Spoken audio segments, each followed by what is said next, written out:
Hello. Tip number 1. Safari is the default web browser in iOS, and luckily it's a pretty good one, because unlike our Android brethren, there is no switching the default apps in iOS. Speaking of switching, you should switch to Dashlane. Oh, right, no, we already did that part. Tabs, they're a thing, right? So you open Safari. Mostly everyone knows that you can hold down the page icon to close all of your tabs or open up a new one. What people don't know, however, is that there is a search bar at the very top of the tab screen. And if you scroll up and you enter a search term, you can search across all of your cached web pages. And that's pretty neat. It's not even available in the desktop version of Safari. But what's even more wild is that you can enter a search term to narrow down your tabs, and then if you hold the cancel button, I don't know why that button, because that doesn't make any sense, but if you hold down the cancel button, you'll find that a hidden button pops up and allows you to close only the tabs that match your specific search term. You probably won't use this trick often, but hey, it's there. Tip number 2, rearranging app icons in iOS is cute and all, but historically it's just not that practical. And as a result, over the years, my app pages have just built themselves up unorganized. Well, as of iOS 12, I can get off my lazy butt because if you hold down an icon and wiggle it around just enough for that X to go away, you can actually tap on other icons that are on the same page and they get bundled together and you can bulk move them to another page or folder. Now, if you realize you've botched something, you can return back to the page where you picked them up, let go, and they will all restore to their original position. Pretty cool. Tip number 3. This is one that a lot of people don't know, and it kind of blows my mind because every time I move to an Android device, I flip out that this feature isn't there, or at least not as fully featured. When you've typed out text and you need to move your cursor head, all you need to do is force touch into the keyboard area on your iPhone, and you can suddenly move the cursor head anywhere you want on the screen in a breeze. All right, Smarty Pants, so you might have already known that one, but get this.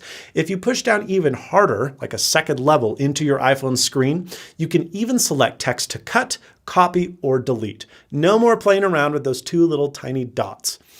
Now, if you're on an iPad or an iPhone XR, you know, the $750 smartphone that doesn't have 3D touch, yeah, that one. You can hold down the space bar to move your cursor head, and then you can tap a second finger on the display to enter text select mode. A little slightly different variation, but there's feature parity across all iOS devices. Tip number 4, take it away, Scott. Now let's say that I didn't mean to paste that, or I typed something I didn't mean to. Well, all you have to do is shake to undo.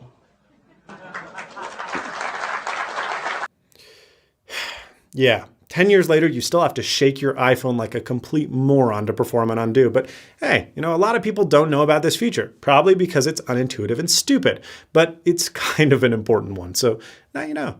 Tip number 5, math is lame. No thanks. Calculator to the rescue. If you accidentally press the wrong number, simply swipe backwards on the number readout. Tip number 6. A lot of families and friends like to share their photo libraries with iCloud photo streaming. But let's say there's a photo you'd like to hide. Well, you can. It must be opposite day, however, because in order to hide a photo, you must press the share menu and then you select hide photo. Hey, someone should tell Jennifer Lawrence this, right? No, actually, it's important to note that while this removes the hidden photos from iCloud photo streaming and your moments, years, and collections view, they're still accessible from your iCloud account in the album titled Hidden. It's not very secret or secure. So moral of the story is take your nudes on a Polaroid, or better yet, just don't take them at all. Tip number 7, with OLED iPhones taking over the market, more and more people want a genuine dark mode. Now, rumor has it that iOS 13 is going to make us pretty happy. But until then, you can access an accessibility dark mode to save battery, but more importantly, to look cool. And isn't that what matters in life? Go to Settings, General, Accessibility, Display Accommodations, Invert Colors, and Smart Invert. Now, unlike the old school invert, which literally just put a negative filter on everything, Smart Invert won't mess with your photos or other colors as badly. Now, navigating to this option is, it's not convenient, but you can actually set a hardware shortcut to toggle it on and off. Go to Accessibility, then at the very bottom, select Accessibility Shortcut.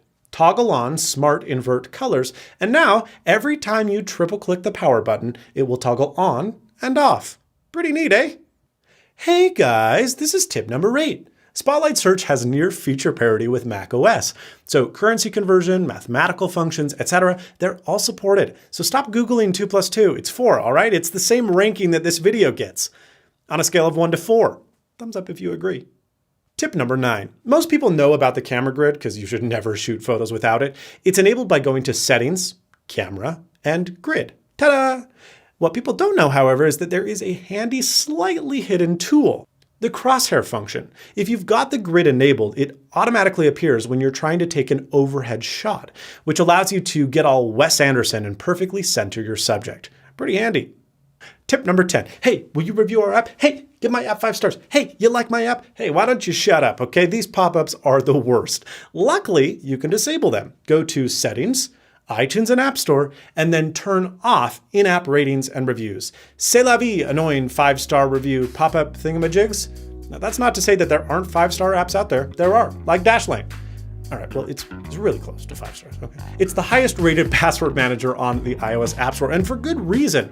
Dashlane makes your life secure by automatically generating complex passwords for new websites that you visit. It stores all of your different logins securely, and then it logs you in automatically anytime you visit a website where you have an account. Dashlane Premium does even more cool stuff.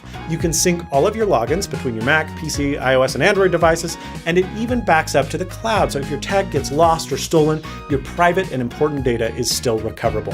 You can share logins with friends and family to use, so they can, for example, log into your Netflix account without knowing your secure password. You can even change insecure passwords at the click of a button, without having to go to the website, log in, then find the reset password form, enter your old one, enter the new one, yada, yada, yada. One click, boom, you're done. Dashlane does all of this and more. Get an account for free today by visiting the link in the video description and use the code SNAZZYLABS when you decide to sign up for Dashlane Premium.